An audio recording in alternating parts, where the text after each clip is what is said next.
कौन पढ़ेगा इसको? अपराजिता दीदी आप पढ़ोगे क्या? मैं पढ़ूं? ओके, मैं पढ़ती हूँ। ठीक है।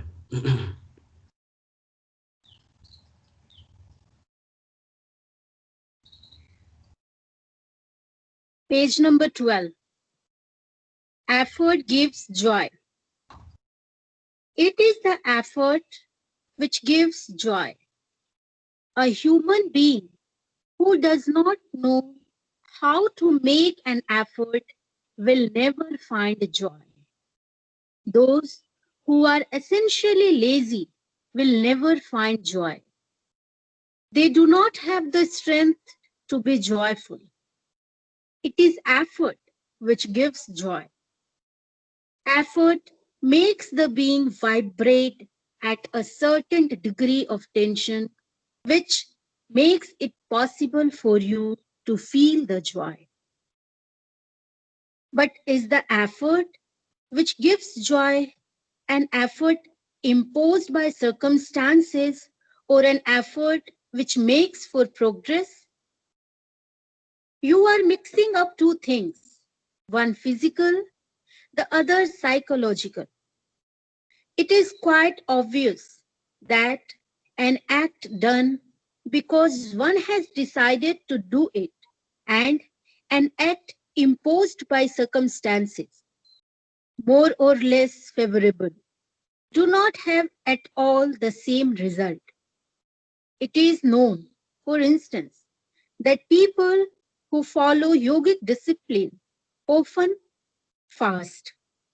Many yogic disciplines require very long fastings, and those who practice them are generally very happy to do so, for that is their own choice.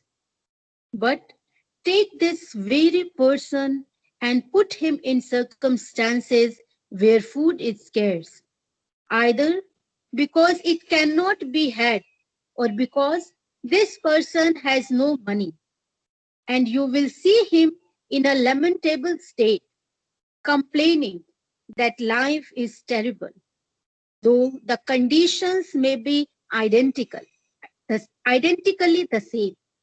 But in one case, there was the decision not to eat, whilst in the other, the man did not eat because he could not do otherwise.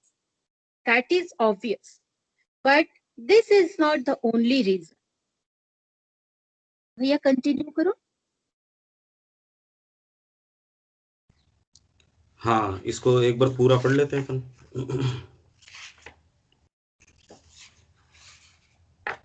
Only effort, in whatever domain it be, material effort, moral effort, intellectual effort, which creates in the being certain vibrations which enable you to get connected with universal vibrations. And it is this which gives joy. It is effort which pulls you out of inertia. It is effort which makes you receptive to the universal forces. And the one thing above all which spontaneously gives joy, even to those who do not practice yoga, who have no spiritual aspiration, who lead quite an ordinary life, is the exchange of forces with universal forces. People do not know this. They would not be able to tell you that it is due to this, but so it is. There are people who are just like beautiful animals. All their movements are harmonious. Their energies are spent harmoniously. Their uncalculating efforts call in energies all the time, and they are always happy.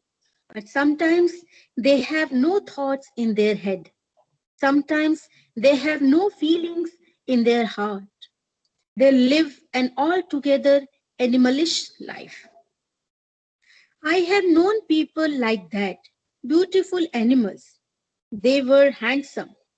Their gestures were harmonious. Their forces quite balanced. and they spent without reckoning and received without measure. They were in harmony with the material universal forces, and they lived in joy. They could not perhaps have told you that they were happy. Joy with them was so spontaneous that it was natural, and they would have been still less able to tell you why, for their intelligence was not very developed. I have known such people who were capable of making the necessary effort, not a prudent and calculated effort, but a spontaneous one, in no matter what field, material, vital, intellectual, etc. And in this effort, there was always joy. For example, a man sits down to write a book. He makes an effort which sets vibrating something in his brain to attract ideas. Well, suddenly, this man experiences joy. It is quite certain that whatever you do, even the most material work, like sweeping a room or cooking, if you make the necessary effort to do this work to the maximum of your ability, you will feel joy, even if what you do is against your nature. When you want to realize something, you make quite spontaneously the necessary effort. This concentrates your energies on the thing to be realized, and that gives a meaning to your life.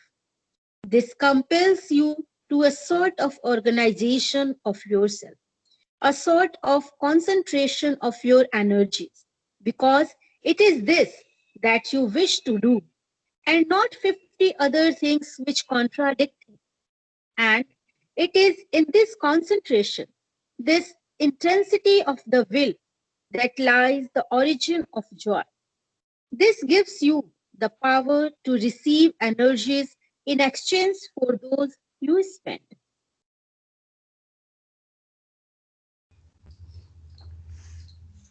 ये तो straight forward है मेरे ख्याल से कि इसमें जो effort है, जो भी आप एफर्ट करते हो, जॉय आपको दे, कॉन्शियसली जो एफर्ट करते हो वो आपको जॉय देता है।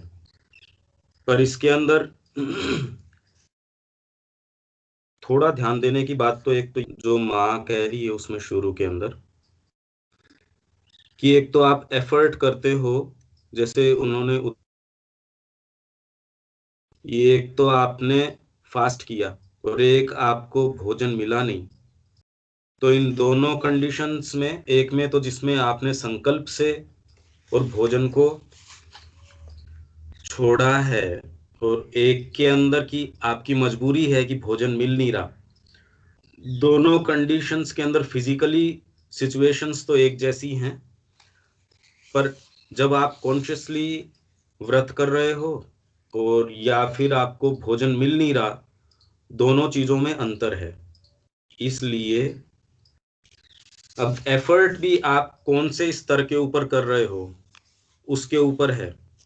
जैसे जैसे हम और डीपर पार्ट्स को सामने लाके एफर्ट करते हैं, उसका और भी जॉय होना शुरू होता है। इसलिए ये वास्तव में एक जीवन का रहस्य है कि किस तरीके से हम इस जॉय को बढ़ा सकते हैं। वास्तव में तो खुद पे कंसंट्रेट जितना ही हम करके एफर्ट करते हैं, उससे मतलब जो भी चीज खुद पे कंसंट्रेट करती है वो तकलीफ देती है, और जो भी एफर्ट, हमारी जितनी भी एनर्जी है, उसको माँ के निहित अगर छोड़ के हम उसको करते हैं काम को, तो उसमें जॉय आना शुरू हो जाता है। हाँ, जॉय हम जिन टर्म्स के ऊपर उस टाइम सोचते हैं वैसा हो ये आवश्यक नहीं है, पर निश्चित रूप से ये जॉय जो है वो आपको सस्टेन करता है इस पाथ के ऊपर। अदरवाइज तो एफर्ट तो आप देखो कि जितने पॉलिटिशियंस है, कितना, या जो दूसरे लोग हैं जो कामी पुरुष है, उनको कितना एफर्ट करना पड़ता है। इंडस्ट्रियलिस्ट है, वो कितनी मेहनत करते हैं, पर उसमें, और एक साधक जो है या जिसने अपने आप को किसी उद्देश्य के लिए दे रखा है, उसके जॉय की तुलना नहीं हो सकती। जिसने निस्वार्थ रूप से अपने आप को गुरु को दे रखा है, वो सारे दिन अगर कुछ भी न कर रहा हो, या खाली जो गुरु उसको कह रहे हो उतना ही बस वो अपने को उतना उसका काम नजर न आ रहा हो, और कोई इंडस्ट्रियलिस्ट है, कोई पॉलिटिशियन है, या कितने सारे ये फिल्म इंडस्ट्री के अंदर लोग हैं, कितना एफर्ट करते हैं सुबह से लेके रात तक, पर उस एफर्ट के अंदर वास्तव में उनको कितना जॉय आता होगा। हाँ, एक तामसिक व्यक्ति से निश्चित रूप से उनको बेटर जॉय आ सकता है, पर जॉय जैसे ही आप और गहराई में जाके उन पार्ट्स के अंदर काम करते हो, उतना जॉय आना शुरू हो जाता है। एक गधा बहुत ज्यादा काम करता है, पर उसका तो हम ये नहीं कहते उसको जॉय हो रहा होगा उसके अंदर। तो ये अब ये अलग अलग लेवल के हैं। फिजिकल लेवल के ऊपर जैसे वो बोल रहे हैं, माँ बोल रही है फिजिकल एफर्ट है, मोरल एफर्ट है, इंटेलेक्चुअल एफर्ट है, पर ये आपकी जहां जो स्थिति है उससे ज्यादा का काम करना एफर्ट। तो सबसे पहले तो ये है ना, जितना वजन आज मैं उठा पा रहा हूँ उससे थोड़ा सा ज्यादा उठाना, वो एफर्ट है। अब कोई बॉडी बिल्डिंग कर रहा और 150 ग्राम वजन उठा के वो कह रहा मैं एफर्ट कर रहा हूँ, तो वो एफर्ट नहीं हुआ उसके अंदर। तो जितना उसकी कैपेबिलिटी है आज, उससे थोड़ा सा ज्यादा अगर वो करेगा तो एफर्ट इसको कह सकते हैं। ये तो डेफिनेटली अगर हमको ये स्रोत खुल जाता है जीवन के अंदर इस जॉय का, हालांकि वास्तव में हम माँ की ओर चलते हैं तो वो जॉय अंदर से एक दूसरा तरीके का जॉय है ये। उसमें आत्मा ने देख लिया और वो ये जानती है कि मेरे को सच्चा सुकून माँ के पास ही मिल सकता है। उसका मतलब ये नहीं कि आपको समय पे भोजन मिल जाएगा या आपकी परिस्थितियां बार की सुधर जाएंगी। हो सकता है आप बहुत तकलीफ में आ जाओ बारी रूप से, पर आत्मा को बहुत आराम मिलता है उसके अंदर। किसी दोस्त के लिए तकलीफ पाने में, या उसके लिए आप भोजन पका रहे हो तो क्या गर्मी लगनी थोड़ी बंद हो जाती है, या जो जो कंडीशंस है किचन की वो तो सारी होती हैं, पर जो अंदर से भावना है उसके लिए, वो सारे एक्सपीरियंस को सुखद बना देती है।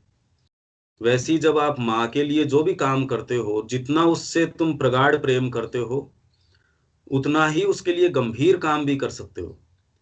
उनके लिए आप इस संसार में युद्ध भी लड़ सकते हो, और उस घाव में भी तुमको आनंद आ सकता है। ये थोड़ी कि घाव अपने आप में सुखद होता है, पर वो जो चीज जिस कारण से वो घाव आपके लग रहा है, वो आपको इतना प्रेम पैदा कर देती है, इतना आनंद पैदा कर देती है, उससे जॉय निकल के आता है। इसलिए एक तो आप मजबूरन कोई काम करते हो, डिजायर के कारण कोई काम कर रहे हो, उसमें वो जॉय तो अंदर वो जॉय नहीं है अपने आप में। और जैसे ही आप माँ के निहित एफर्ट करना शुरू करते हो, या आप किसी मित्र के लिए काम करते हो, देखो उसके अंदर जो, या आप अपना भाग किसी को देते हो किसी जरूरतमंद को, तो उसमें आनंद आता है। तो जैसे ही अपने आप से हटके आप कोई बाहर कोई दूसरी चीज को दे रहे हो, तो उसमें आनंद आता है। और अपनी अंतरात्मा के लिए आप कोई काम करते हो, उसमें सबसे ज्यादा आनंद आता है। तो जॉय तो वास्तव में तो कब आएगा, जब माँ के निहित हम करना शुरू करेंगे। तो उसमें हाँ, बारी एक्टिविटीज आपकी ऐसे दूसरे को लगेगा कि बड़ी गंभीर एक्टिविटी कर रहा है, तकलीफ में है। जो सुख सुविधाएं जो आपको नॉर्मल जीवन में मिलती हैं, हो सकता है उसका अभाव हो जाए आपको, पर आपके लिए वो चीजें मायने नहीं रखती। तो ये एक संगीतकार जो है, या एक साधक जो है, जो तपस्या करने में उसको जो आनंद आता है, क्योंकि वास्तव में तकलीफ और आराम हम फिजिकल स्तर के ऊपर या बाहरी स्तर के ऊपर जब देखते हैं तो लगता है कि ये कितना तकलीफ उठा रहा है, और जो सच्ची चेतना के अंदर है वो तो कहता है कि मेरे को तो मुक्ति मिल गई इन चीजों से। तो ये सारे मायने चेंज हो जाते हैं जैसे ही आप भीतर जाते हो। बाकी ये बहुत स्ट्रेट अनुभव करने की बात है आपको, कि कौन सी एक्टिविटीज ऐसी है जो बहुत जॉय देती हैं, आपको आंतरिक सुख प्रदान करती हैं। जैसे ही आप अपने बाहरी भागों को, निम्नतर भागों को अंकुश लगाते हो, उनको कंट्रोल करते हो, वैसे ही आपको जॉय आता है। कोई डिजायर को फुलफिल करने के अंदर आपको जो सुख मिलता है उससे कहीं ज्यादा सुख आपको उस पे, जब उसको आप अनुशासन करते हो उस डिजायर को, तो आपको जो जॉय उसमें से निकल के आता है वो मच बेटर जॉय होता है, बजाय इसके कि कोई आप डिजायर को फुलफिल करो, क्योंकि बाद में तकलीफ होती है उस डिजायर को फुलफिल करने से। ये अब हमारे ऊपर निर्भर करता है कि हम कितने हमारी आत्मा की स्थिति के अंदर निवास करते हैं। जितना ही माँ की शक्ति को और उस चीज को हम अभिव्यक्त करने देते हैं अपने इंस्ट्रूमेंट्स के द्वारा, उतना ही जॉय हमको आना शुरू हो जाएगा। अब ये तो एक प्रैक्टिकल चीज है, वैसे तो डे टू डे लाइफ की है, और ये इंट्रोस्पेक्शन की है कि आप ये इस तरीके से देखना शुरू करो कि कौन सी चीज है वो आपको जॉय देती है और कौन सी चीज करने से बाद में जॉय नहीं रहता, मतलब जीवन में कर्कशता आ जाती है उससे। तो इतना इसके अंदर कह सकते हैं, बाकी तो ये इंडिविजुअली इंट्रोस्पेक्ट करने की बात है। ये भाई जितना ही हम आंतरिक चीज को और एस्टेब्लिश करेंगे, उसको अभिव्यक्ति का मौका देंगे, उतना ही जॉय आएगा। उसके लिए एफर्ट करेंगे उतना ही जॉय आएगा। और दूसरी चीजों को उतना ही जीवन में, ये एक फंडामेंटल हमको अगर समझ में आ जाए तो जॉय हमारा हमेशा ही उत्तरोत्तर बढ़ता रहेगा। प्लस जो जॉय आज हमको आता है उसकी धारण क्षमता बढ़ती जाएगी। आज हम बहुत थोड़ा धारण कर सकते हैं, अभी हमको पूरा पता भी नहीं है वास्तव में कि क्या जॉय होता होगा। इसलिए जॉय का जो क्राइटेरिया है प्लस जॉय की जो क्वालिटी है वो बहुत अलग होती जाती है। इसलिए ये तो अब इंडिविजुअल हमारे ऊपर है। जितना ही हम हमारी सूक्ष्म जो लेयर्स हैं उन पे बरतना शुरू करेंगे, उनके अंदर काम करेंगे, ये जॉय और ज्यादा आना शुरू हो जाएगा और ज्यादा गंभीर काम में भी जॉय आने लगेगा, जो कि डिराइव करना अभी मुश्किल है हमारे लिए इस एग्जिस्टेंस में। अभी जॉय डिराइव करना, इसीलिए लोग जितने बेवकूफी के काम करते हैं उस जॉय के लिए वो कोशिश करते हैं कि पता नहीं इस चीज में जॉय मिल जाए, या समाज के जितनी भी काम करने से उनको लगता है पता नहीं इसमें जॉय मिल जाए, पर वास्तव में तो कुछ बचता नहीं, सारी एनर्जी तो उसमें चली जाती है। तो ये एक बहुत बड़ा लेसन है जीवन का कि ये जॉय किस तरीके से हमको आना शुरू हो। और जो ही हम सतत उस चेतना में रहते हैं, देखो आप जॉय, आपको जब माँ की चेतना में थोड़ा बहुत भी रहते हो तो जॉय आता है, जो काम करते हो उसके अंदर एनर्जी भी मिलती है। तो ये हमको एक रहस्य है ये पूरे जीवन का कि कैसे जॉय की अवस्था में रहें। ये हमारे ऊपर है, अब इसको बार कितना हम असर्ट कर पाते हैं अंदर की चीज को, इतना ही मैं तो कह सकता हूँ इसमें। बाकी तो इंडिविजुअल तुम्हारे ऊपर है। इसमें कोई बात है किसी के? नहीं तो आगे चलें। मोरल जो है इसका एग्जाम्पल बताओ, समझाओ ना। इंटेलेक्चुअल का तो मदर ने जैसे बच्चे के एक्सरसाइज के लिए बताया, और फिजिकल जो एफर्ट है उसके बारे में भी बात हुई, पर ये मोरल एफर्ट थोड़ा सा ये पॉइंट क्लियर नहीं है। मोरल एफर्ट अपने आप को विपरीत परिस्थितियों के अंदर भी एक नैतिक रूप से मोरल एफर्ट करना, कि मेरे को विपरीत परिस्थितियां हैं तो भी इसमें क्रोध नहीं करना है, या ऐसी परिस्थितियां हैं तो भी अपने आप को स्थितियों में नीचे गिरने नहीं देना है। सारे कारण मेरे पास हैं कि मेरे को क्रोध आ जाए, पर इस टाइम उसको कंट्रोल करके काम एंड कंपोज रह के मेरी बात को कहना। कितने जीवन के अंदर हमारे समय आते हैं जब किसी को देना या अपने लिए बचा के रखना तो है, वो तो सारे दिन हम यही करते हैं, पर उस समय अपनी शेयर को किसी के को देना, वो मोरल एफर्ट बहुत भारी है।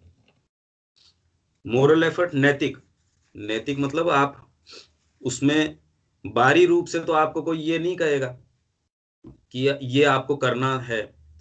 बाढ़ की स्थितियां हैं, आपने खुले दिल से सबकी सहायता करी, ये आप एक मोरल एफर्ट कह सकते हो। कोर्ट तो आपको नहीं कहेगी कि ये आपको करना जरूरी था। या कोई भूखा आपके पास बैठा है, उसको खिलाना नहीं आप नहीं भी खिलाते हो तो भी कोई ऐसा आपको कह नहीं सकता कि ये खिलाना है, कोई नियम ऐसा कहता है। पर अपन कितने सारे जो है समस्याएं जीवन के अंदर या समाज के अंदर देख रहे हैं। सत्य जो है, सत्य की राह के ऊपर चलना, फिजिकल एफर्ट तो उसको तो एक्ट के अंदर तो फिजिकल हो सकता है, और नैतिक रूप से अपने आप को वास्तव में बनाए रखना किसी सत्य की राह के ऊपर या किसी ऐसे आदर्श के ऊपर और उससे डिगने नहीं देना, तो फिजिकल एफर्ट से ज्यादा एफर्ट चाहिए इसके अंदर।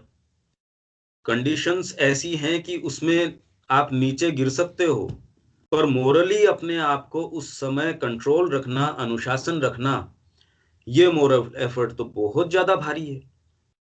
इंटेलेक्चुअल एफर्ट आप इसके अंदर जैसे जीवन चल रहा है, पर एक एफर्ट अपन ये करें कि एक एक्टिविटी ऐसी हो जिसके अंदर हमने इंटेलेक्चुअली कई काम ऐसे पकड़े, और वो इंटेलेक्चुअल एफर्ट की ये हो क्या रहा है दुनिया के अंदर। या श्री अरविंद की भी हम पढ़ें तो शुरू के अंदर तो वो एफर्ट कितना जबरदस्त एफर्ट लगता है उसमें। या जो क्लास अपन ने करी उसको सुनना एक चीज है, पर वास्तव में उसके पॉइंट्स बना के या अपने लिए उसको एक सार उसका निकाल के एक पैराग्राफ भी लिखना, उसमें देखो एफर्ट जाता है। वो एफर्ट आपकी एनर्जीज को कितना कंसंट्रेट करता है, पहले तो मांग करता है कि आप बहुत ज्यादा अपनी एनर्जीज को इकट्ठा करो। तो कितने एफर्ट हैं आप नॉर्मली जब जी रहे हो, पर जैसे ही आप एक उद्देश्य लेते हो जीवन के अंदर कि मेरे को इस तरीके का काम करना है या समाज में कोई नैतिक मूल्य भी मेरे को अपनाने हैं, मोरल एफर्ट आपको रखना पड़ता है। आपके सामने स्थितियां ऐसी होती है जिसमें आपके पास चयन होता है। वो चयन एक चयन ऐसा है कि मोरली आपको अपना स्टैंड लेना पड़ेगा, तो वो एक मोरल एफर्ट है आपको। ये इस तरीके से हम इसको कह सकते हैं। भाई मोरल जो क्वालिटीज हैं हमारी, सत्यनिष्ठा है, स्पष्टवादिता है, स्पष्ट बोलना है। अब वास्तव में तो हम सारे दिन देखें कि स्पष्टवादिता तो होती नहीं ना, घुमा फिरा के ऐसे बोलते हैं कि मेरा काम होना चाहिए। डिपेंड करता है सामने कौन व्यक्ति है। उस समय अपनी बात को सही कहना स्ट्रेट फॉरवर्ड रूप से, फिजिकल तो कोई एफर्ट की जरूरत नहीं है वो कहने में, पर मोरल एफर्ट की जरूरत है। आप किस उद्देश्य के लिए खड़े हो उसको ये कहना सोसाइटी के अंदर कि मैं इस चीज के लिए खड़ा हूं और मैं आपके साथ नहीं हूं, मैं माँ के साथ हूं। देखो सारे दिन कितनी आपके पास चयन के मौके होते हैं जिस टाइम ये कहना कि नहीं मैं आपके साथ नहीं हूं मुश्किल है। कितना बड़ा एफर्ट चाहिए ये कहना कि नहीं मैं ये यहाँ नहीं रहूंगा आपके साथ, मैं जा रहा हूं माँ की सेवा में। ये कहना कितना बड़ा एफर्ट है। तो वो कोई फिजिकल एफर्ट थोड़ी है।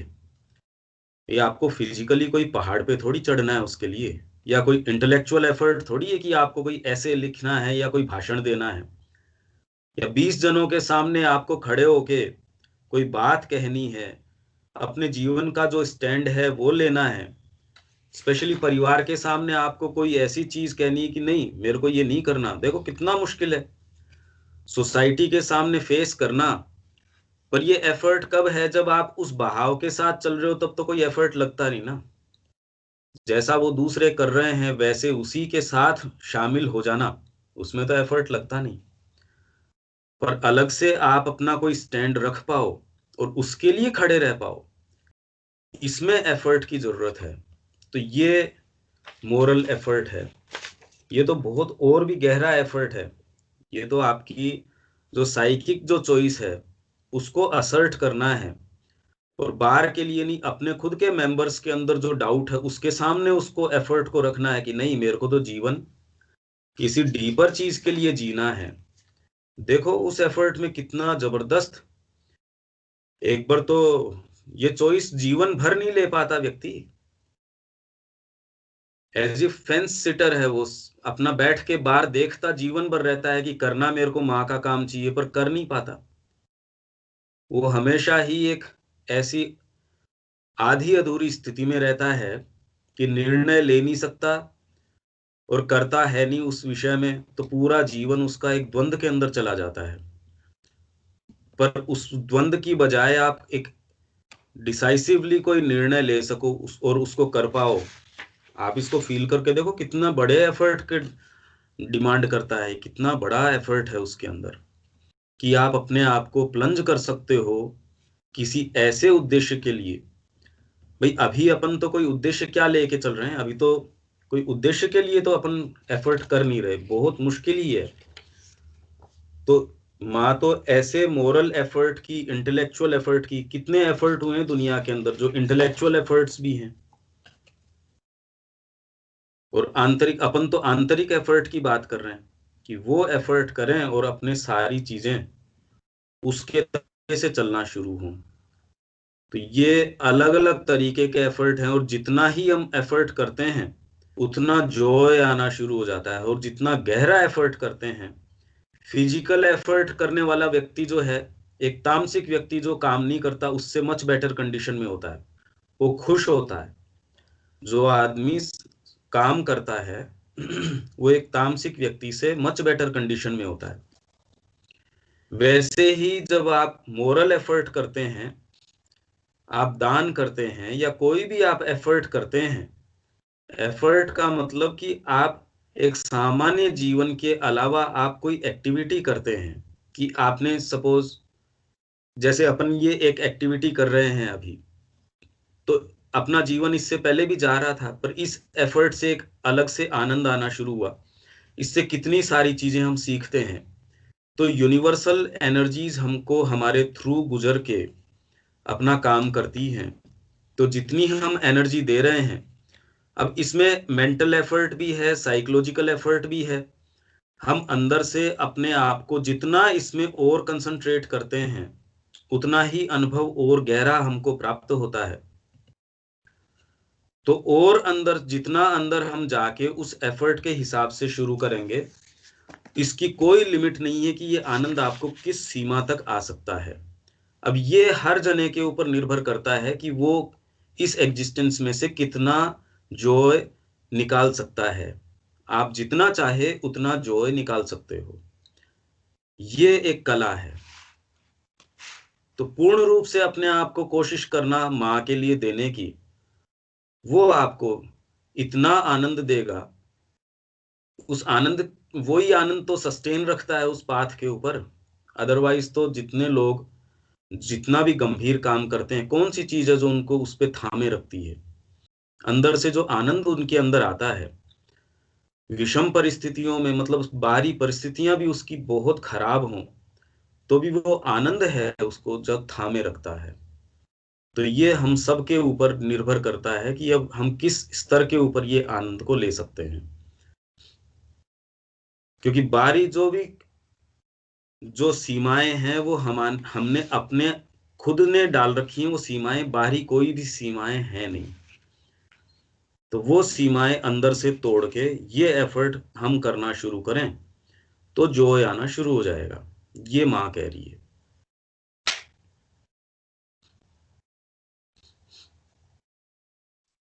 तो इसमें अब कोई और बात?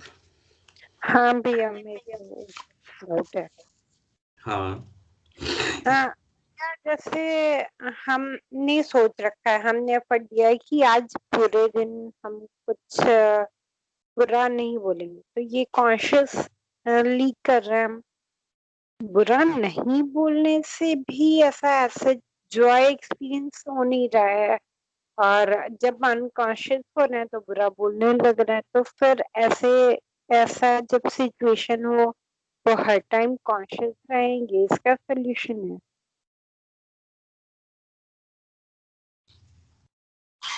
नहीं, ये तो एक, तो कुछ चीजें तो अभ्यास की हैं। एक दिन में हम सोच लें और उससे डिस्करेज्ड हो जाएं, वो तो नहीं हो सकता।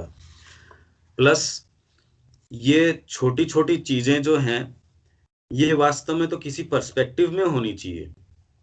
अभी जीवन का उद्देश्य खाली ये नहीं हो सकता कि हम बुरा न बोलें।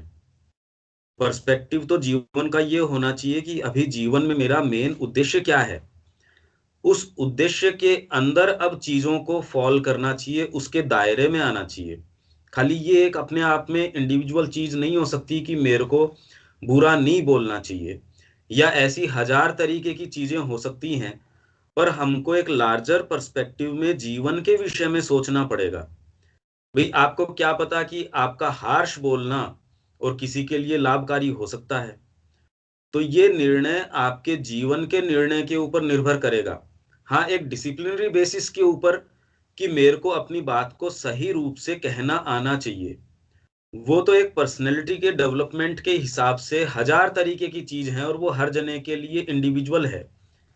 भाई कोई व्यक्ति जो है वो गलत बोलता नहीं, किसी के लिए ये है कि उसको थोड़ा गर्म बोलने की जरूरत है, ये उसको आना चाहिए कि अपनी बात को तेजी से भी कहना आना चाहिए, दब्बूपना नहीं होना चाहिए। तो उसके लिए ये भी शिक्षा हो सकती है कि कोई व्यक्ति इतना डरपोक है कि अपनी बात को सीधे सीधे भी कहते उसको डर लगता है, तो उसको कह रहे तेरे को दब्बूपना नहीं होना चाहिए।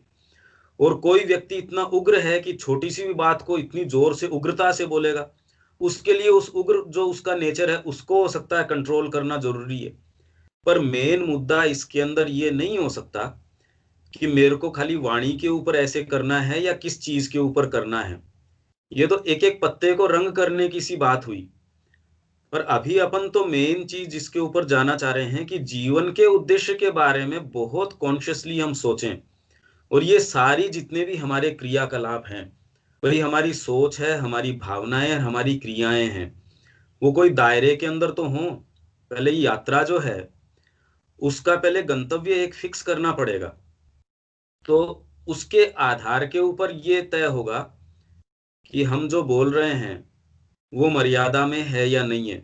इसलिए मेन मुद्दा इमीडिएटली ये नहीं हो सकता कि मेरे को, मैं ज्यादा तेजी से बोलता हूं या अच्छे से नहीं बोलता। ये तो इस तरीके की तो हजारों चीजें हो सकती हैं, छोटी छोटी छोटी छोटी। पर ये तो हमारी बाहरी प्रकृति से संबंधित है, हमारी जो पर्सनैलिटी है उसके विकास से तो संबंध हो सकता है इसका। पर विशालतर पिक्चर में ये चीज कहाँ आएगी, वो टुकड़ा उस पजल में कहाँ फिक्स होगा, वो तो पूरी एक पिक्चर तय करें पहले तो, कि जीवन हमको किस दिशा के अंदर देना है। ये हमको निर्णय बहुत शांति से बैठ के कि हमारी आत्मा की पुकार क्या है, फिर जो भी उसके अंदर ये पर्सनैलिटी के अंदर ट्रेड्स हैं आपके, वो जरूरी हैं। अब आप किस तरीके का जीवन अपनाते हो, बाहरी जीवन में भी आप देखते हो कि आप सीमा के ऊपर लड़ाई कर रहे हो तो आपको एक अलग तरीके की पर्सनैलिटी चाहिएगी। आप अगर कोई आर्टिस्ट हो या संगीतकार हो या आप क्या प्रोफेशन कर रहे हो, उसके आधार के ऊपर निर्भर करेगा। पर पहले मेन पिक्चर हमको तय करनी जरूरी है, अपना पहले जीवन का उद्देश्य है बहुत क्लियर करने की जरूरत है। फिर ये सारी चीजें उसके अंदर उस लाइन के अंदर फॉल करनी शुरू करेंगी।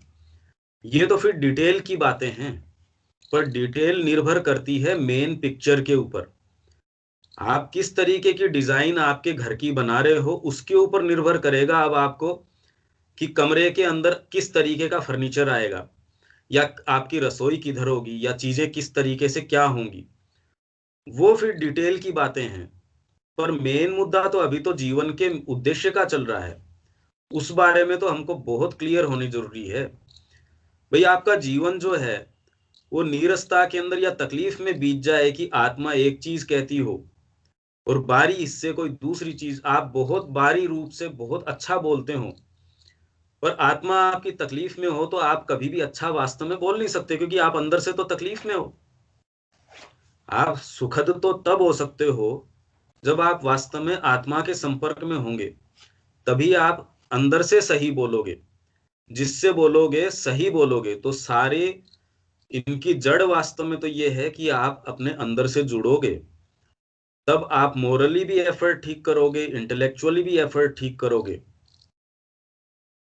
तो ये एक मेन चीज है जो हमको समझनी जरूरी है। डिटेल के अंदर तो बाद की बात है, और डिटेल्स भी तभी सही होंगी अगर मेरे को ये पता ही नहीं है कि मैं ये वाला आकृति बना रहा हूं, अब मैं कहूं कि मैं कृष्ण की पिक्चर बना रहा हूं, तब पता चलेगा कि मैं किस तरीके की लाइन बनाऊंगा, मेरे को क्या कलर चाहिएंगे, क्या किस तरीके से होगा।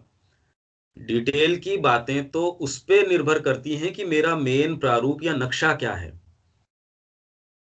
अब आपका नक्शा, आपको पहले तो कि मेन मुद्दा क्या है जीवन का, जैसे ही आप अंदर से जुड़ते हो माँ के साथ, वो मुद्दा बिल्कुल अपने आप शेप देगा इन चीजों को। इनके आधार के ऊपर मुद्दा नहीं हो सकता। जो उद्देश्य है उसकी लाइन में आपके जो बाहरी, आपको क्या चीजें अपनानी चाहिए।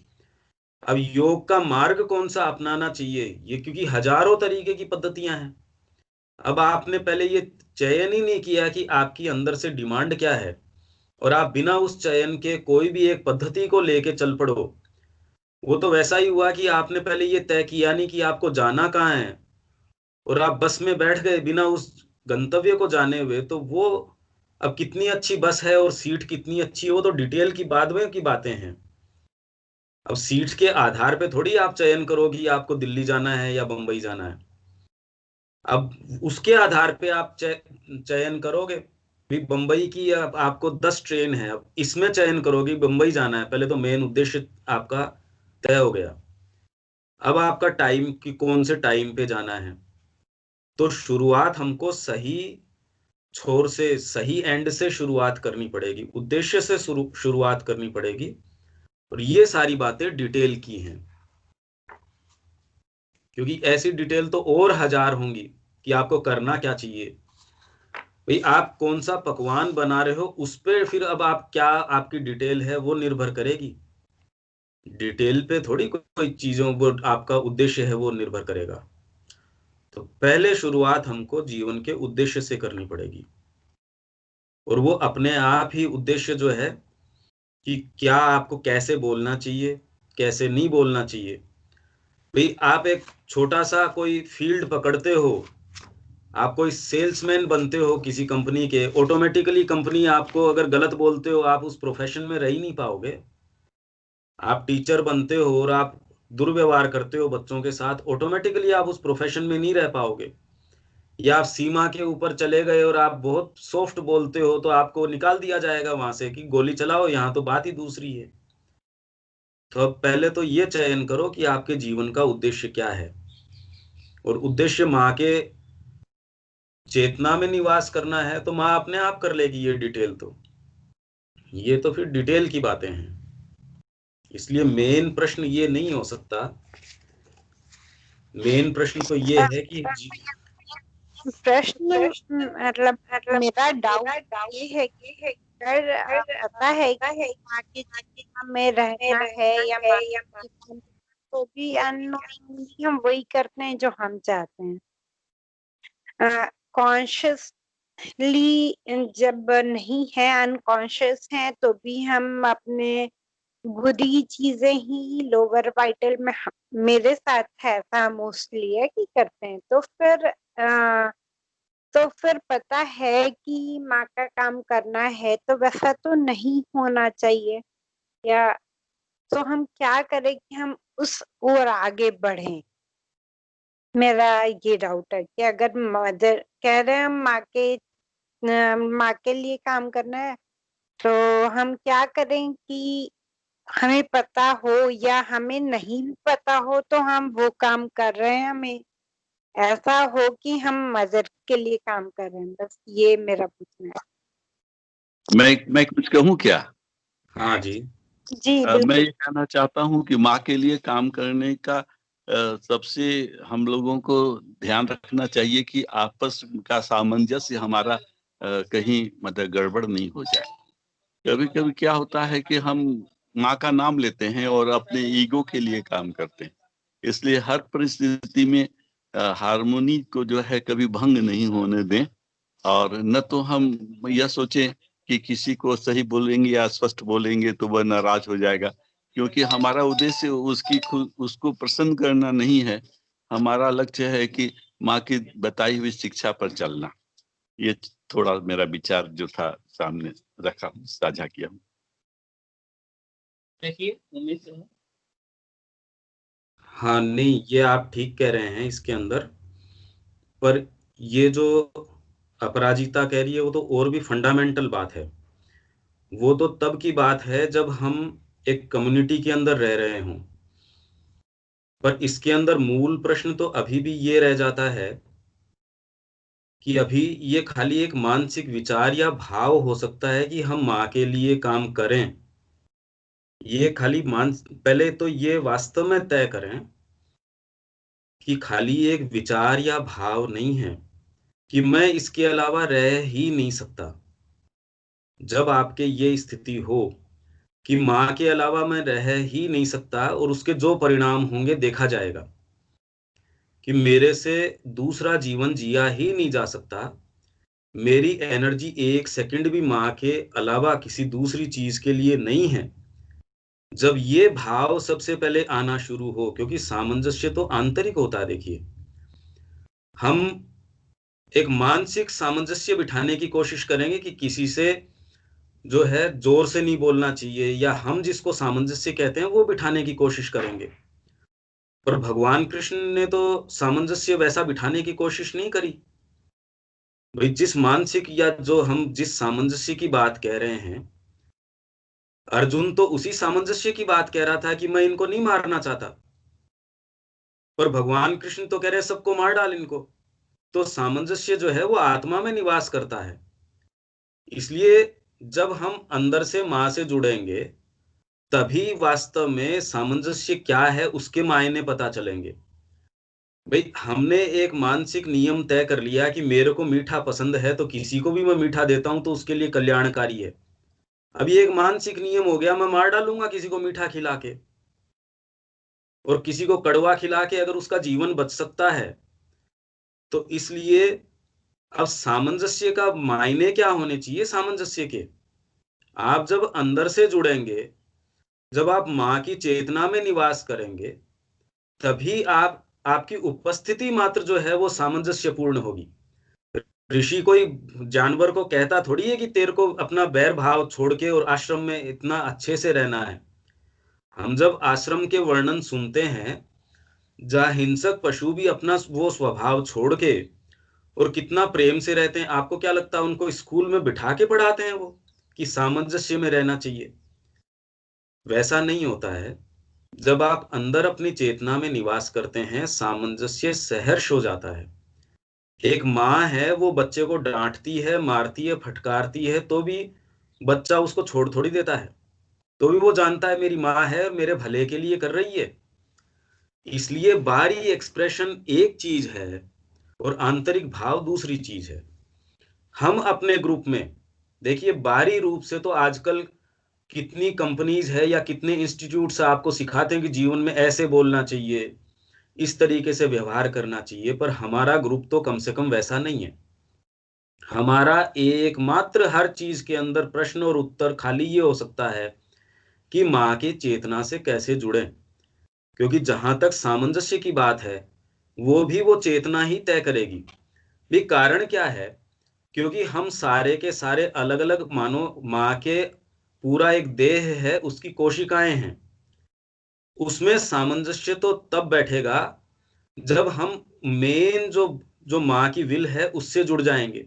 वही सारों के अंदर काम कर रही है, मेरे अंदर भी वही काम कर रही है, आपके अंदर भी वही काम कर रही है। तो जैसे ही उस अहम की चेतना से हटके, क्योंकि प्रॉब्लम तो उस चेतना से हो रही है, अपने आप में तो किसी से कोई समस्या हो नहीं रही। एक परिवार में कोई अपंग व्यक्ति है तो भी उसका बहुत प्रेम से भरण पोषण हो रहा है। आप उसके ऊपर ये नियम लागू नहीं करते कि सब खेत के अंदर चल रहे हैं तो तेरे को भी 2 घंटे काम करना चाहिए वहां पे, ऐसा कोई नहीं बोलता। या एक व्यक्ति है, उसकी तबीयत खराब है, आप उसको किसी वृद्ध आपका व्यक्ति है, कोई आपके दादाजी हैं, कितना प्रेम से आप उनके साथ व्यवहार करते हो, क्योंकि उसको संयोजन करने वाली, जोड़ने वाली बीच में भावना क्या है? परिवार। वैसे ही वो परिवार का भाव तो जब कॉमर्शियल आपके अंदर भाव आता है वैसे ही टूट जाता है। जैसे ही आप में स्वार्थ का भाव आता है, देखो आप परिवारों की स्थिति क्या हुई है अब। पर जैसे ही माँ के रूप से कोई ये भाव आता है, वैसे ही ये भाव जुड़ जाता है सारों के साथ कि ये एक परिवार है। माँ की चेतना से जैसे ही आप जुड़ते हो, तभी माँ कहती है कि जब आप एक दूसरे को दुर्व्यवहार करते हो, गलत बात कहते हो, तो ये मानो मेरे ऊपर आघात है, माँ के अंग के ऊपर आघात है, आप कर ही नहीं सकोगे।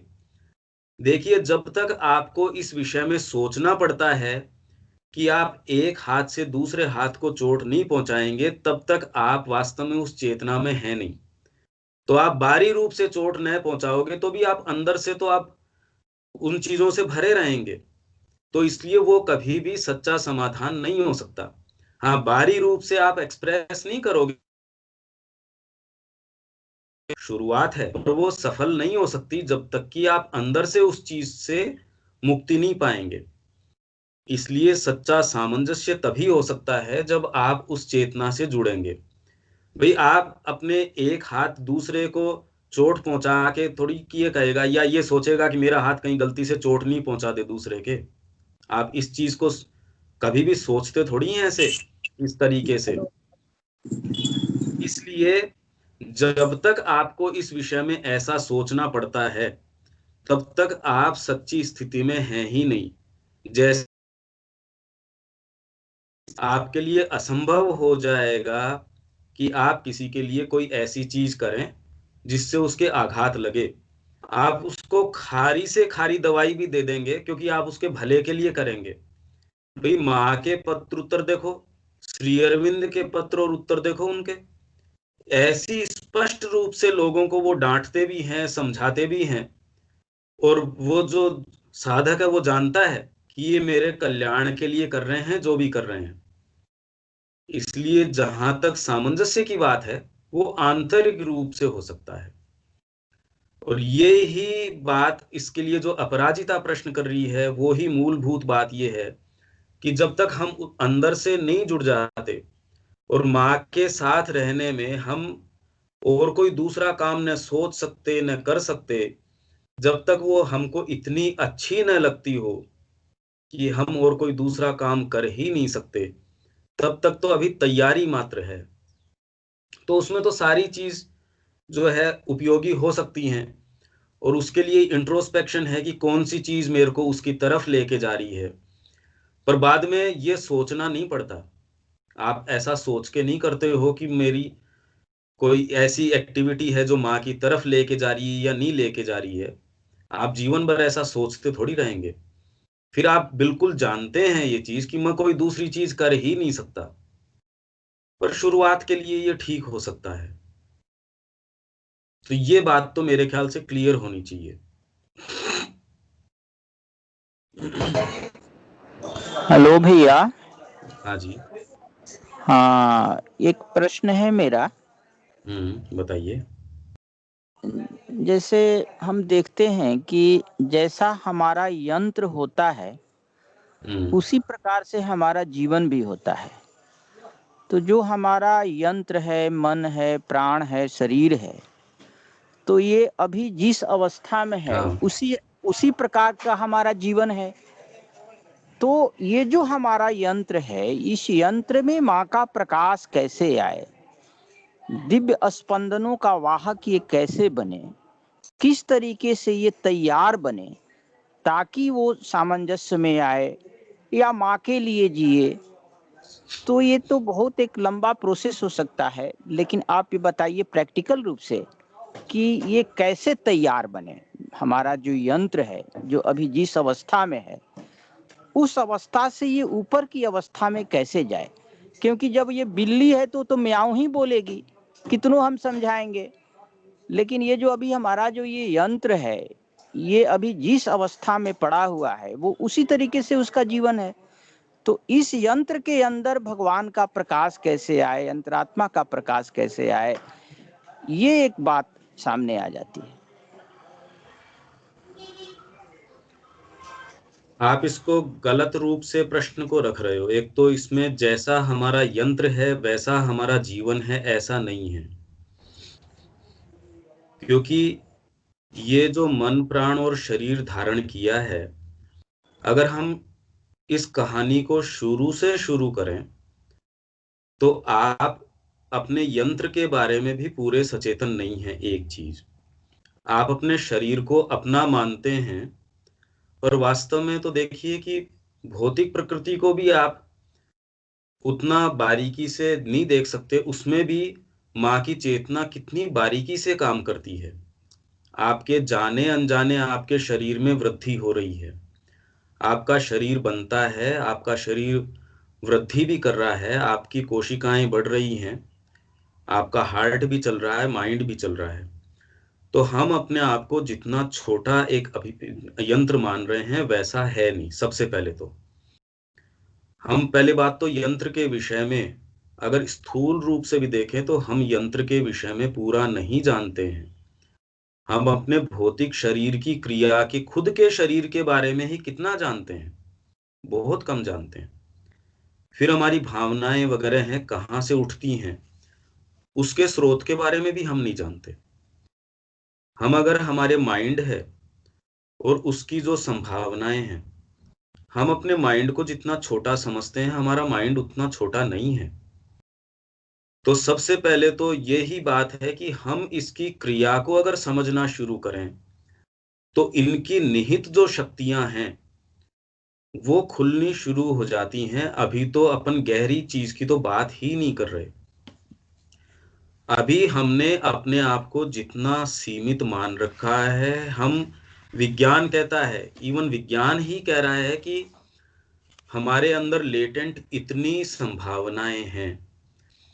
हम आंख से जितना देखते हैं, फिजिकल आई से भी उसकी बहुत संभावनाएं हैं।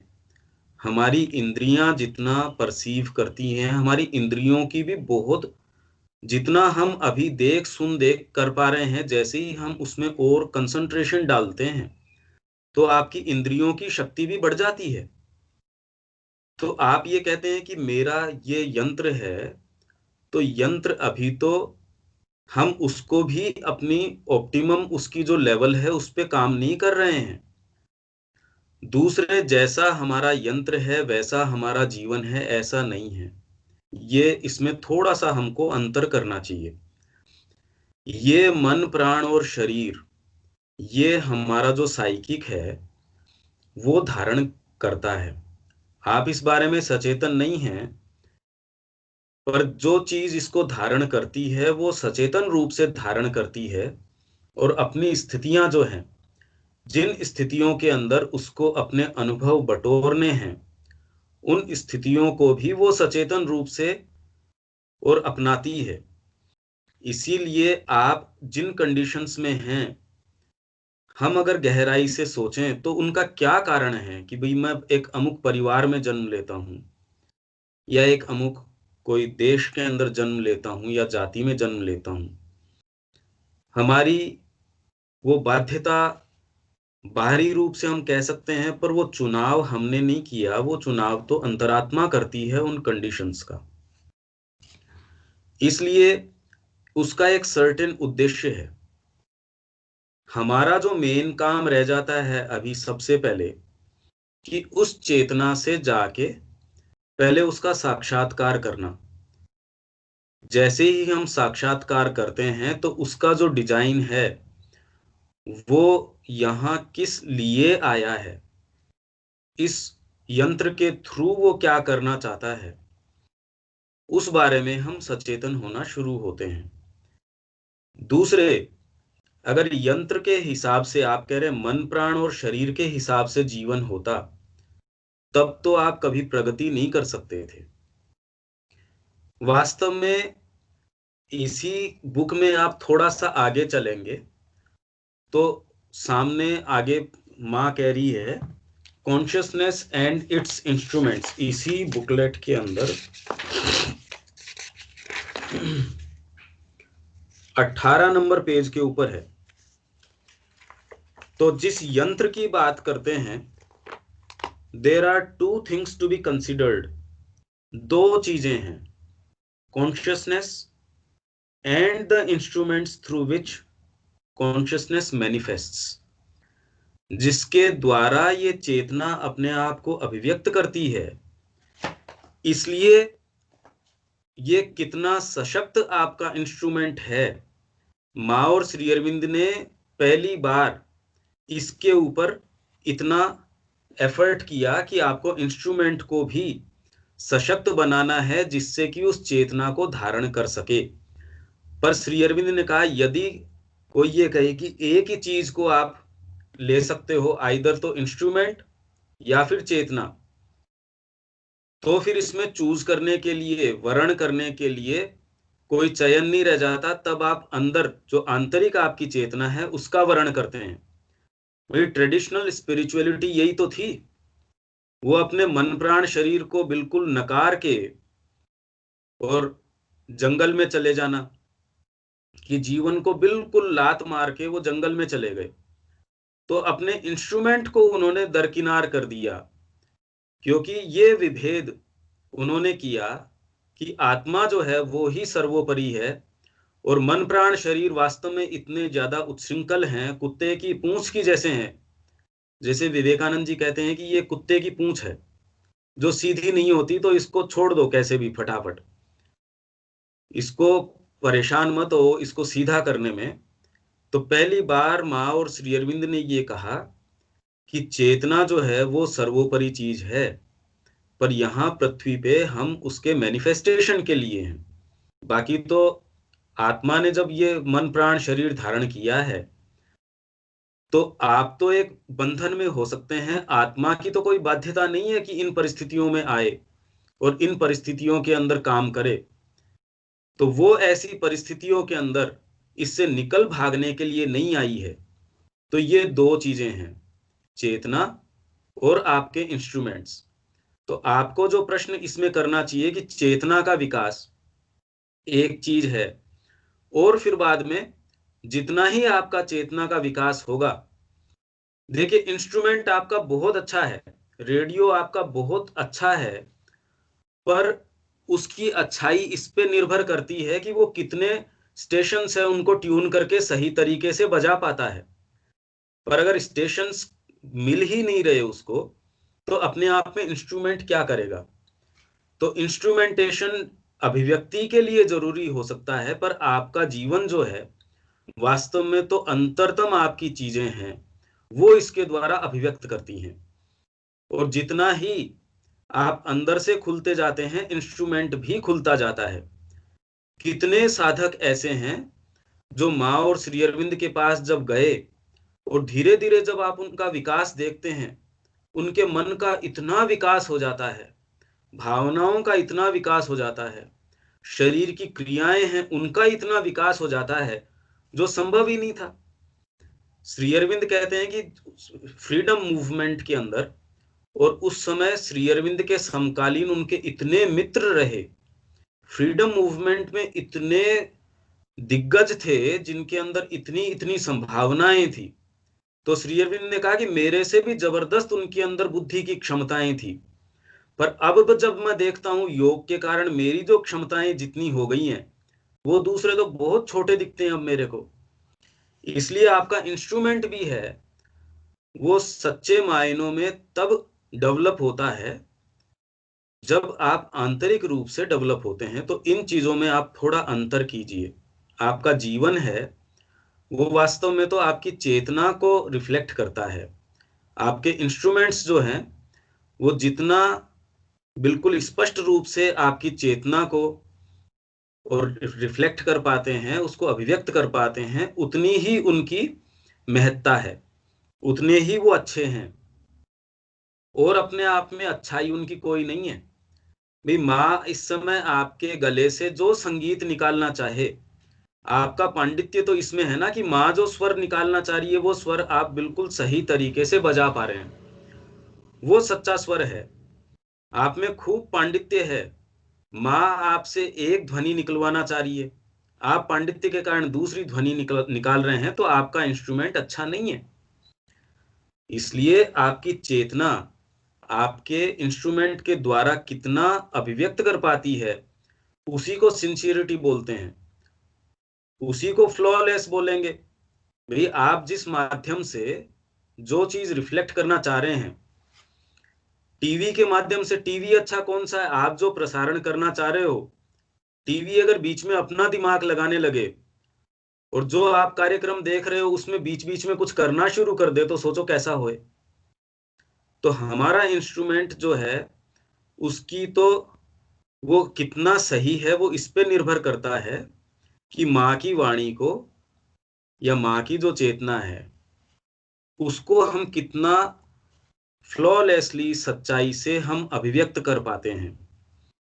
ये ही उनका डेवलपमेंट है, ये ही उनकी चीज है। तो इनमें थोड़ा अंतर करो। आपके इंस्ट्रूमेंट के हिसाब से आपका जीवन नहीं है, आपकी चेतना के हिसाब से आपका जीवन है।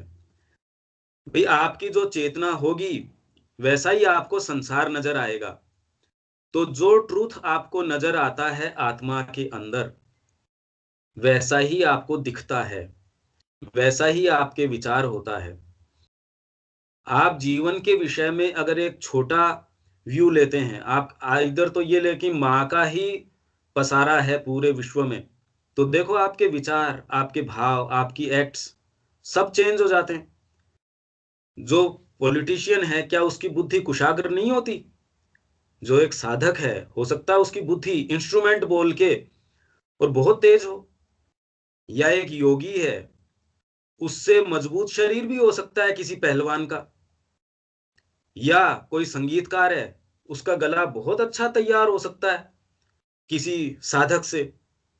पर जो चेतना या जो चीज वो मैनिफेस्ट करता है, रामकृष्ण जी से आप बात करो तो इंटेलेक्चुअल वो कोई आपसे बातें थोड़ी करेंगे। पर देखो श्री अरविंद ने कहा कि 2000 वर्षों की जो आध्यात्मिकता है सारी को उन्होंने वापस जीवंत कर दिया, सारे को अनुभव कर लिया उन्होंने। तो इंस्ट्रूमेंट के कारण थोड़ी कर लिया। भी रामकृष्ण जी का आप इंस्ट्रूमेंट की बात थोड़ी करोगे, शरीर कोई बहुत ज्यादा उनका बलिष्ठ थोड़ी था, या उनकी बुद्धि जो है बहुत कुशाग्र, जो आज का इंटेलेक्चुअल व्यक्ति है वो तो निरक्षर थे उस तरीके से।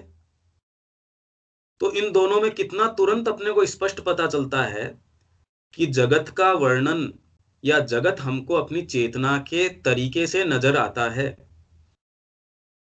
आप जो बातें कर रहे हैं, अगर जैसे सावित्री है मैंने खोल के पढ़ी, या एक व्यक्ति जो एक मानसिक चेतना के अंदर हम देखते कितनी एक विविधता बन जाती है। हम रंग की बात करें तो कितने पूरा एक स्पेक्ट्रम है, हम किसी मटेरियल की बात करें, किसी भी चीज की भी बात करें तो कितनी विविधता है। वो विविधता पशु के लिए तो नहीं होती। हम अगर किसी रंग की बात करें, स्वर की बात करें, मटेरियल की बात करें, मगर हम जूस की भी बात करें तो एक बंदर से चाहे सारे दिन वो फल खाता होगा, पर उससे कह दे कि लाखों तरीके के जूस हो सकते हैं, या दूध भी 1000 तरीके के हो सकते हैं जिसमें से इतना क्रीम निकाला हुआ है, या कोई स्किम्ड है, या कोई कैसा है। ये क्या विचार हो सकता है? उसके मानसिक चेतना आते ही कितना अंतर आ गया। तो आपको चेतना में जैसे ही अंतर आता है विश्व वैसा नहीं रहता। ये बात कैसे समझाई जाए? क्योंकि आपको समझाना क्या, मैं खुद इस बात से परेशान हूं कि अपनी चेतना में मूलभूत अंतर कैसे लाया जाए। ये एक पक्की ये चीज बिठाओ कि संसार जैसा दिख रहा है वैसा नहीं है। ये बात तो तुम एटलीस्ट कम से कम सारे गांठ बांधो इस चीज को कि जैसा तुम सोच रहे हो संसार वैसा नहीं है। वैसा ही होता तो सारों का वर्णन एक जैसा होता, पर एक जैसा वर्णन नहीं है संसार का। वो ही चीजें जो सरकार एक नीति बनाती है और दो पार्टियों को कैसे अलग अलग नजर आती है, वो ही एक इकोनॉमिक कोई नीति है। एक जना उसके लिए कहता है कि बहुत जबरदस्त अच्छा काम हो गया है, तो किसानों के हित में है। वही बुद्धि से दूसरा जना कहता है कि नहीं ये हित में नहीं है, ये तो अहित में है। तो आपको कितनी वैरायटी में नजर आ रहा है ये संसार, ये समझने की कोशिश करो कि आपकी चेतना जैसी है ये संसार वैसा नजर आता है, सामने कुछ है ही नहीं।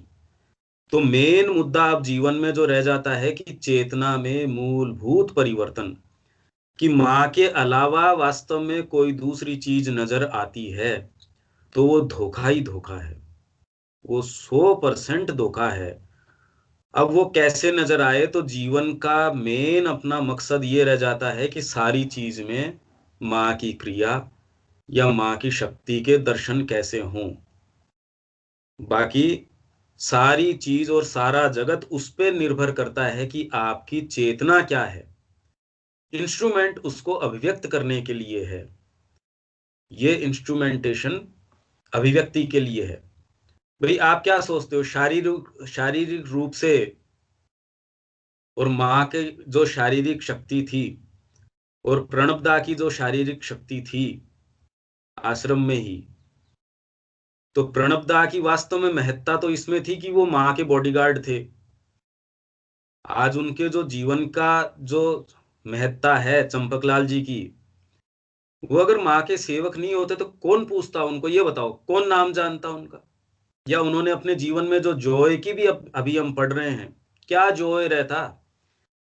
वो अगर बहुत जबरदस्त कोई व्यक्तित्व भी रहते पूरे संसार में, उनका बहुत विशाल नाम भी हो जाता, पर वो माँ के चरणों में एक फूल के जैसे नहीं चढ़ पाते, या माँ उनको देखते ही कहते मेरा शेर आ गया, तो अपन समझ सकते हैं उनके जीवन का महत्व क्या रहता। तो सारी चीज तो इस पे निर्भर कर रही है ना कि हमारी चेतना क्या है, ये विश्व हमको नजर कैसे आ रहा है। इसलिए बोलने से नहीं हो सकती ना ये बात, हमको वास्तव में जैसा ये नजर आएगा वैसा ही तो हम काम करेंगे। इसीलिए तो अभी प्रॉब्लम क्या है, एक भेद है हमारी चेतना में। वो चीजें अभी हमको डाउट है कि माँ वास्तव में क्या हमारा भरण पोषण कर पाएगी। भाई माँ का हम नाम ले रहे हैं, पर वास्तव में जीवन को उछाल के उसके लिए फेंकने में डर लगता है कि अभी मैं एक लकड़ी उठाऊं और चल दूं घर के बाहर कि माँ मेरा भरण पोषण कर देगी, या ये समाज मेरे को स्वीकार कर लेगा, या मेरे जो पारिवारिक संबंध है उनका क्या होगा। भाई अपने आप में तो कोई ऐसी आपके साथ कोई बाध्यता है नहीं ना, आपकी चेतना से ही बंधे हुए हो आप, आपको वैसा नजर नहीं आ रहा। इसीलिए माँ अभी तक हमारे, माँ जो शब्द है अभी तक उतना ही है कि बस थोड़ा भावनात्मक हमारी चीजों को रंग देता है, थोड़ा अच्छा कलर दे देता है, पर अभी हमारे जीवन को मूव कहाँ कर पा रहा है। जितना करना चाहिए उसको उतना हमारे जीवन को मूव नहीं कर पा रहा कि हम पागल हो उठे। भाई अभी हम शांति से बैठे हैं इतना प्रेम से यहाँ पे, हम पागल नहीं हो रहे माँ के लिए, तो अभी तो उसका प्रेम मूव नहीं कर पा रहा ना। अभी भी हम सारी एक्टिविटीज कर रहे हैं कितना अच्छे से, दुनिया में भी हम कितना अच्छे से जी पा रहे हैं, हम एक अच्छे नागरिक भी हैं, पता नहीं हमने क्या क्या अपने चीजें बना रखी हैं दिमाग में। पर एक बार माँ की चेतना में हम 5 मिनट डाल के देखें कि हम माँ के उपयोग के क्या हैं, वास्तव में कितना हमने दिया है अपने आप को, तो सही रंग दिख जाते हैं। इसीलिए जीवन में कैसे जॉय आएगा ये बताओ। हम जॉय के लिए प्रयास कर रहे हैं, पर जॉय तो आउटकम है उसका, निष्कर्ष मतलब उसका एक बाई प्रोडक्ट है। आप यात्रा में जा रहे हैं तो आपको जो नज़ारे दिखते हैं वैसे ही ये तो नज़ारे हैं। आप कोई जॉय के लिए थोड़ी माँ के पास जाते हो, क्योंकि आपकी आत्मा उनके बिना रह नहीं सकती इसलिए जाते हो। और आपको माँ के लिए एक एक खून भी, जो राधा की प्रार्थना है, वो कह रही है एक एक कतरा भी मेरा खून का मैं उसमें दे दूं तो कोई बलिदान नहीं हो सकता, क्योंकि सब कुछ परमानंद है। अरे भाई माँ के लिए आप दे रहे हो और उसमें मतलब आप ये कह रहे हो कि मेरा तो कल्याण हो गया, खून मैं दे रहा हूं। कितने कल्याण का भाव बढ़ जाता है जब व्यक्ति, पहले क्षत्रिय जो है कलेजा अपना भवानी के चरणों में खुद काट के चढ़ा देते थे, और उनके ये भाव रहता था कि इससे बढ़िया मेरा और क्या हो सकता है। वहां से हम अपने आप को देखें तो छोटी छोटी चीज के लिए अपने आप को सारे दिन हम मार डालते हैं, अपनी छोटी छोटी चीज के लिए, अपने कंफर्ट्स के लिए, अपनी और चीजों के लिए। भाई अभी भी हम ये, हमारी चेतना में सीप इन नहीं कर पा रही, ये बात बैठ नहीं पा रही कि माँ हमारा भरण पोषण करने में सक्षम है। ये बात हमारे कितनी बैठ पा रही है समझ में। अभी सारी चीजें हैं वो कितनी आवश्यक हैं, सामाजिक ढांचा हमारे लिए आवश्यक है, फिर मेडिकल साइंस है वो हमारे लिए आवश्यक है, भौतिक नियम है वो कितने आवश्यक हैं, शरीर की रक्षा करने के जितने नियम हैं वो कितने, मतलब सारी चीज हमारे लिए आवश्यक है। माँ लास्ट प्रायोरिटी के अंदर है वास्तव में देखा जाए तो। इस दृष्टिकोण से हम देखें तो ये चेतना, मूलभूत परिवर्तन चेतना का ये है। आप मुंह से सुंदर शब्द बोलेंगे ये कोई जरूरी नहीं है। जैसे एक वो साधु था, वो कोई भी उसकी तरफ आता था, कोई उससे मिलने जुलने वाला उसकी तरफ पत्थर फेंकता था, गाली गलौज करता था। तो श्री अरविंद को किसी ने लेटर में लिखा कि ये आध्यात्मिक व्यक्ति कैसे हो सकता है, ये तो गाली गलौज करता है, पत्थर मारता है। तो श्री अरविंद ने कहा कि एटिकेट्स और मैनर्स कब से मानदंड होने लग गए आध्यात्मिकता के। उसको अपने से जो भीड़ आती है उसकी तरफ, उसको दूर रखने का और कोई तरीका नहीं मिला, तो वो गाली गलौज करता है और पत्थर मारता है।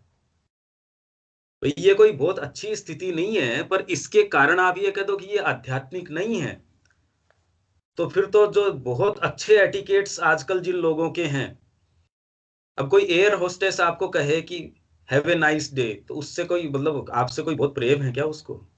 या जो आपसे एटिकेट्स रखते हैं आजकल कंपनियों में, जो प्राइवेट कंपनियां हैं, क्या मतलब है उनको आपसे? तो बाहरी मानदंड से इन चीजों का कोई लेन देन नहीं हो सकता। हाँ, खाली माँ और श्री अरविंद ही ये कहते हैं कि बाहरी इंस्ट्रूमेंट को सही होना चाहिए, पर फिर वही बात आ जाती है, किसके प्रकाश में होना चाहिए? अरे भाई आपका इंस्ट्रूमेंट बहुत अच्छा होना चाहिए, आपकी कार बहुत अच्छी होनी चाहिए, पर सवार के हिसाब से होनी चाहिए ना। सवार को तो उसमें बैठ के बहुत तकलीफ होती है, तो वो अच्छी कार कैसे हुई? क्योंकि दूसरे उसके लिए कह रहे हैं कि बहुत अच्छी कार है, पर सवार को तो तकलीफ देती है वो। तो आपका इंस्ट्रूमेंट उस पर निर्भर करता है कि आपकी चेतना को कितना मुक्त रूप से वो प्रवाहित करने देता है, तो इंस्ट्रूमेंट अच्छा है आपका, नहीं तो इंस्ट्रूमेंट क्या काम का है आपका? तो इंस्ट्रूमेंट एक चीज है, चेतना बहुत अलग है। आपका जीवन आपकी चेतना पे निर्भर करता है, इंस्ट्रूमेंट पे निर्भर नहीं करता। इंस्ट्रूमेंट अभिव्यक्ति के काम का है। जगत आपको दिख रहा है आपकी चेतना के कारण दिख रहा है। तो हम जितनी चीजें पढ़ रहे हैं श्री अरविंद की, तो श्री अरविंद ने जिस चेतना से इसको देखा होगा, पर हमको क्या वैसा नजर आता है? हम श्री अरविंद का गुणगान भी करते हैं, गुरु के रूप में स्वीकार भी करते हैं, माँ की बातों को हम मानते भी हैं, हम चाह भी रहे हैं, पर वास्तव में तो हमारी चेतना में वो परिवर्तन आया नहीं अभी भी। धोखेबाजी है हमारी आंख में, हमको वैसा दिख कहाँ रहा है? भाई भावना के कारण हम कोशिश करते हैं समझने की, जो श्री अरविंद कह रहे हैं उस बात को, या माँ के प्रति जो भी भाव है, प्रेम है, या जितना भी जो भी है, पर वो चीजें हमको प्रैक्टिकल लगती कहाँ हैं? जो एक अतिमानस का उन्होंने हमको एक चीज दी है, वो क्या हमको प्रैक्टिकल लगती है? किसी को भी नहीं लगती, क्योंकि जो स्थूल चेतना है, हमारी चेतना, उसमें अभी तक भी डाइजेस्ट नहीं हो सकती ये बात कि अतिमानस कोई सत्य चीज है। इन मूलभूत चीजों के बारे में, क्योंकि अभी तो हम अपने जो बंधन है वो ही नहीं तोड़ पा रहे उस चीज के लिए। भाई यात्रा करने के लिए बाहर एक शिप खड़ा है, और मैं अपने केबिन से बाहर आके उस शिप में बैठने की भी हिम्मत नहीं जुटा पा रहा, तो यात्रा कैसे करूंगा मैं? तो मैं बातें अगर नजारों की करूं कि यात्रा में ये नजारे दिखेंगे, तो अभी तो मैं दूर की बातें कर रहा हूं। अभी मैं यात्रा के अंदर अपने आप को डिसएंगेज करके शिप में बिठा ही नहीं रहा। तो मेन मुद्दा हम सब के लिए ये है कि हम दूसरी चीजों से डिसएंगेज करके उस शिप में तो बिठाएं। अरे शिप अपने आप ले जाएगा, फिर अपनी चिंता थोड़ी है, पर डिसएंगेज तो करें अपने आप को। जिन बंधनों में बांध रखा है वो शिप हमारे सामने खड़ा है, माँ खड़ी है हमारी सारी जिम्मेदारियां लेने के लिए, पर दें तो सही उसके हाथ में। तो हम सब के लिए तो मेन मुद्दा पहले तो ये है कि डिसएंगेज तो करें। तो नंद किशोर जी वाली बात का तो खाली यही है कि इंस्ट्रूमेंट्स के तरीके से हमारा जीवन नहीं है, चेतना के तरीके से हमारा जीवन है। ये बात हमको गांठ बांधनी पड़ेगी रोज। इसको तो मंत्र रूप से ये सोचो कि जैसी दुनिया हम सोच रहे हैं वैसी नहीं है, ऐसी दुनिया है ही नहीं। आप जैसे जैसे चेतना के अंदर ऊपर चढ़ते हो, वैसे वैसे ये दुनिया बिल्कुल चेंज हो जाती है। तभी आप गंभीर चीजों में जाओगे नहीं। आप जैसा हो, अभी जिस तरीके का गठन है आपका, मतलब आप क्या होगा, आप जब आप चेतना में विकास करेंगे तो शरीर में क्या 4 हाथ और निकल आएंगे, या आपकी क्या शक्ति, मतलब कितनी क्या बढ़ जाएगी। क्या करोगे आप क्या पहाड़ थोड़ी उठाओगे, मतलब क्या करोगे, कि वजन उठाओगे सारे दिन, शारीरिक शक्ति बढ़ जाएगी तो क्या करोगे, या बॉक्सिंग करोगे, मुक्के मारोगे, मतलब क्या करोगे, या आपकी भावनाएं प्रबल हो जाएगी तो सारे दिन क्या करोगे, विचार प्रबल हो जाएंगे तो क्या करोगे, करोगे किसको, एक्सप्रेस किसको करोगे, चेतना तो होनी चाहिए। भैया आपके पास प्रोसेसिंग यूनिट बहुत फास्ट हो गई, पर प्रोसेस करोगे किसको, मेन प्रॉब्लम तो ये आ रही है ना। इसलिए ये 2 बातें हैं इसमें। ये आप लोगों की ही बात नहीं, ये मेरे लिए भी एक बहुत बहुत ज्यादा वाइब्रेंट प्रश्न है कि चेतना में मूल परिवर्तन कैसे हो। पर एटलीस्ट ये पूरा अंदर बैठ गया कि संसार ऐसा नहीं है, जैसी हमारी चेतना है वैसा संसार दिख रहा है। क्योंकि मानसिक चेतना में कितनी वैरायटी है। भैया आप बाल बनाते हो तो बालों की भी कितनी लाखों वैरायटियां हैं बाल बनाने की भी। पर पशु को समझा सकते हो क्या आप कि बाल बनाने की भी इतनी वैरायटी हो सकती है, मेकअप करने की भी इतनी वैरायटी हो सकती है। कपड़ा जो है, आप एक रंग, आप ये थोड़ी बाजार में जाके कि मेरे लिए पीली ड्रेस लिया ना, तो पीला मतलब तुरंत वो पीला कैसा पीला, मटेरियल कैसा होना चाहिए, सर्दी के हिसाब का होना चाहिए, गर्मी का। तो ये मानसिक चेतना आती, देखो आप कितना परिवर्तन हो गया। तो जब थोड़ा सा परिवर्तन होने से इतना परिवर्तन हो गया, और वास्तव में तो अभी जो जिसको मानसिक चेतना श्री अरविंद और माँ कहते हैं, वो तो हमारे में है भी नहीं अभी। सच्ची मानसिक चेतना तो अभी है कहाँ हमारे अंदर। तो भी इतनी वैरायटी और इतनी अनंत विविधता हो गई जीवन के अंदर। तो जैसे ही आप में चेतना का विकास होगा तो कितना आप और काम कर सकोगे, ये सोचो। तो आपके शरीर में थोड़ी अंतर आ जाएगा। भाई माँ का जो फ्रेमवर्क आपको दिखता है भौतिक रूप से भी, हालांकि 23 घंटे काम कर रही थी, पर माँ क्या कोई बॉक्सर थोड़ी हो गई, वो जगत जननी हो गई। तो मतलब क्या करती थी वो, सारे दिन कोई मुक्के थोड़ी मारती थी दूसरों के, या अपनी इतनी एनर्जी उनके अंदर आ गई कि वो तो सब चीजों को उठा उठा के कहती चलो बोरियां मैं उठा दूंगी सारी की सारी, या इतना वजन का काम मैं कर दूंगी, ऐसे थोड़ी करती थी।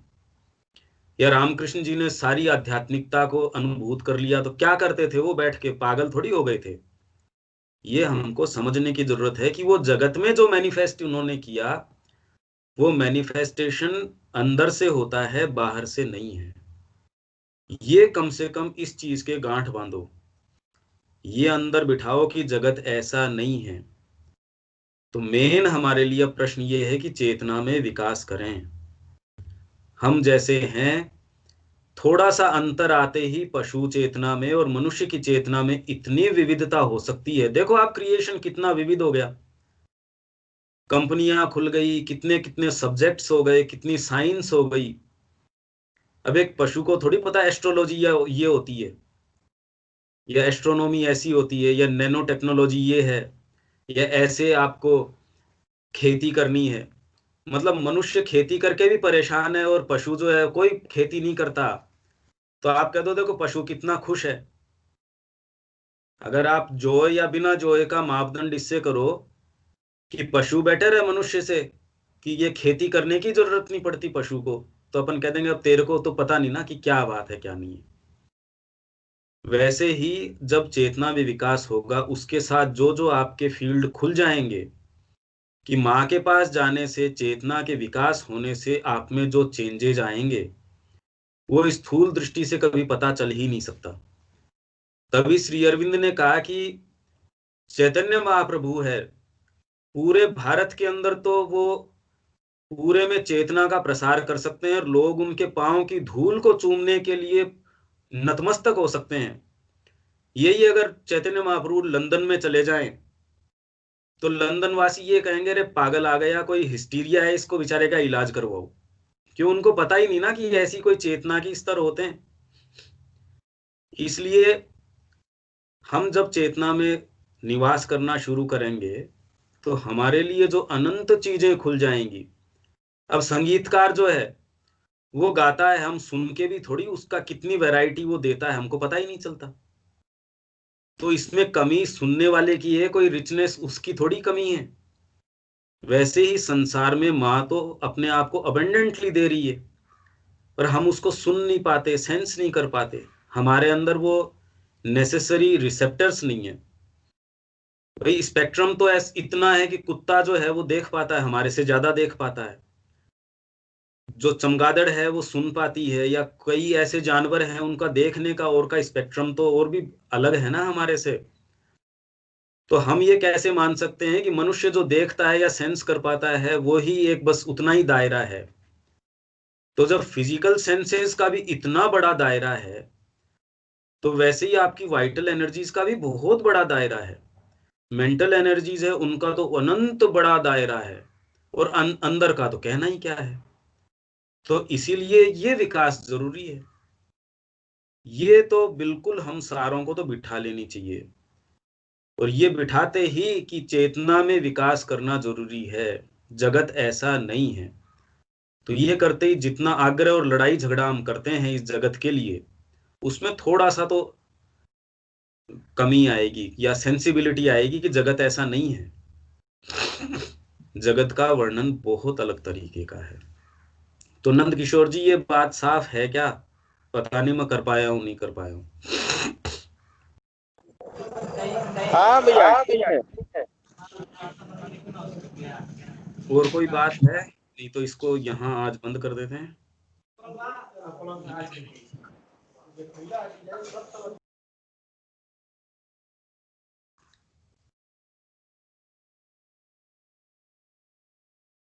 किसी को कोई बात है क्या इसके अंदर?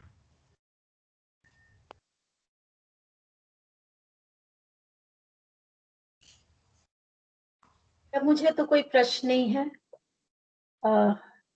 अपराजिता दीदी, विनीता, विनोद अंकल, और किसी को कुछ कहना है या पूछना है? ना, मैं बहुत प्रसन्न हूँ, बहुत मुझे बात समझ में आई है, कोई प्रश्न नहीं है।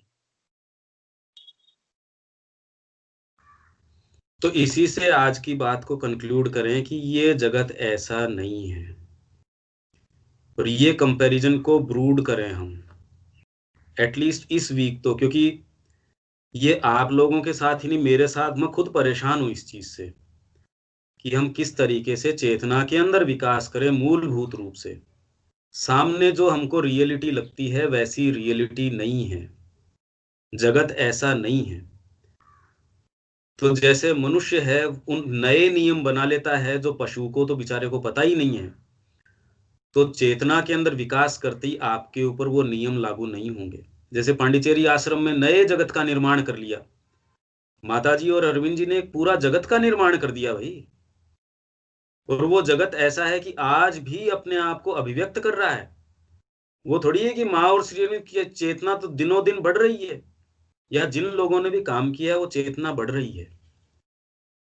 तो हमारे लिए कोई कारण नहीं है कि हम इस स्तर के ऊपर अटक जाएं, क्योंकि जीवन के अंदर या जगत जैसा है हम उसके प्रति जागृत हो सकते हैं। हमारा स्थान हमको बांध नहीं सकता, क्योंकि परिवर्तन चेतना में करना है, स्थान का नहीं। तो चेतना में परिवर्तन करने से आपको कोई भी नहीं रोक सकता, न आपका परिवेश रोक सकता है, बाहरी लोग रोक नहीं सकते, कोई भी आपको उस चेतना में जाने से नहीं रोक सकता। पर एटलीस्ट कम से कम ये ढीला करें अपनी बुद्धि में, जगत ऐसा नहीं है। तो माँ की चेतना में जाना ही सबसे समझदारी की बात है। पशु रहने में क्या आनंद है? पशु से एटलीस्ट कम से कम ऊपर की अवस्था में आए, और ऊपर भी अपन कोई मनुष्य भी तो पूरे कहाँ बन गए। मनुष्य की क्षमताओं की भी बात करें, हम इंद्रियों की भी बात करें, तो भी पूरी काम में नहीं ले रहे। तो हमारे लिए तो अनंत संभावना है, यहीं रुकने की क्या जरूरत है? भाई रोज ऊपर चढ़ने में हमको कौन रोक रहा है? कोई नहीं रोकता। तो ये चेतना में मूलभूत परिवर्तन जितना जल्दी हम लेके आए कि ये संसार वास्तव में हमको माँ की चेतना नजर आने लगे, ये इस पूरी सप्ताह ये मूल मंत्र की तो कोशिश करो कम से कम।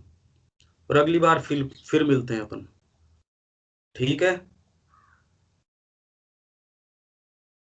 ओके, जय श्री माँ। जय जय श्री राम।